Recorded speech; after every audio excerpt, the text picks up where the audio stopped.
देखिए, अब जिनको नुकसान होता है वो तो यही कहेंगे, लेकिन जिस समय टिकट दिया गया तो अगर ये वीआईपी के नेता थे तो अपने दल के लोगों को चुनाव लड़ाना चाहिए था, मुकेश सहनी के पार्टी में टूट के बाद अब जनता दल यू ने भी साथ छोड़ दिया है। बता दें कि मदन सहनी जो बिहार सरकार में मंत्री हैं, जदयू नेता, उन्होंने साफ तौर पे कहा है कि मुकेश सहनी को सोचना चाहिए कि चुनाव के वक्त वो किसे टिकट दे रहे हैं। पूरे बयान को सुनिए, क्या कुछ कह रहे हैं मंत्री मदन सहनी। मुकेश सहनी के सभी विधायक जो हैं वो चले गए हैं बीजेपी में। ये घटना कोई अप्रत्याशित नहीं है।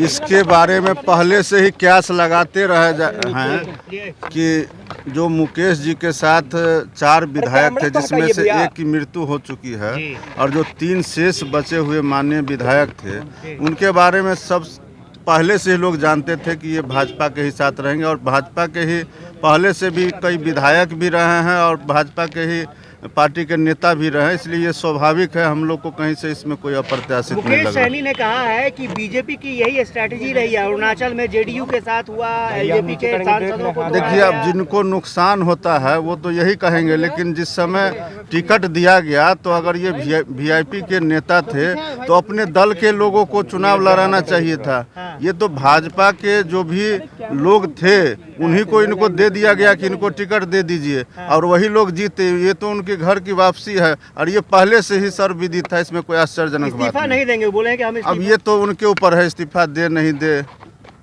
अब ये तो उनको निर्णय करना है। वो कह रहे हैं कि मुख्यमंत्री का विशेषाधिकार है। ये बात सही है मुख्यमंत्री जी का, लेकिन मुख्यमंत्री जी नहीं कहेंगे तो व्यक्तिगत रूप से भी और नैतिकता के आधार पर भी निर्णय लिए जाते हैं, लेकिन हम लोग तो चाहेंगे कि वो एनडीए में बने रहे।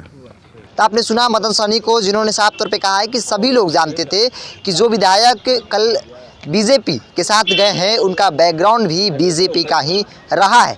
बीजेपी ने अपने ही उम्मीदवार को टिकट दिलवाया था। ऐसे में मुकेश सहनी को उस वक्त तय करना चाहिए, गलती उनकी है, उन्हें तय करना चाहिए कि वो किसे टिकट दे रहे हैं। उन्हें अपने दल के लोगों को, अपने पार्टी के लोगों को टिकट देते तो आज ये स्थिति नहीं होती। ये कोई बड़ी घटना नहीं है, ये सब लोग पहले से ही जानते रहे हैं।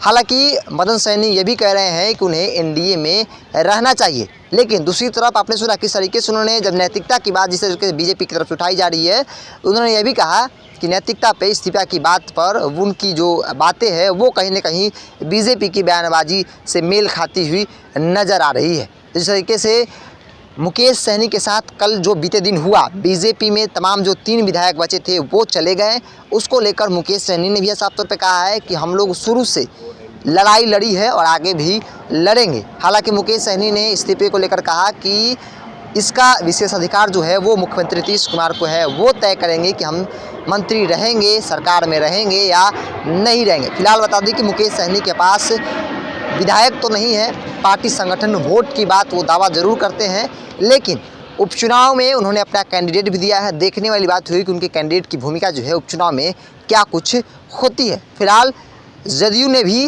उनका साथ छोड़ दिया है और कहा है कि उनको तय करना चाहिए था चुनाव के वक्त कि वो टिकट किसे दे रहे हैं। इसको इतना ही, देखते हैं बिहार। नमस्कार।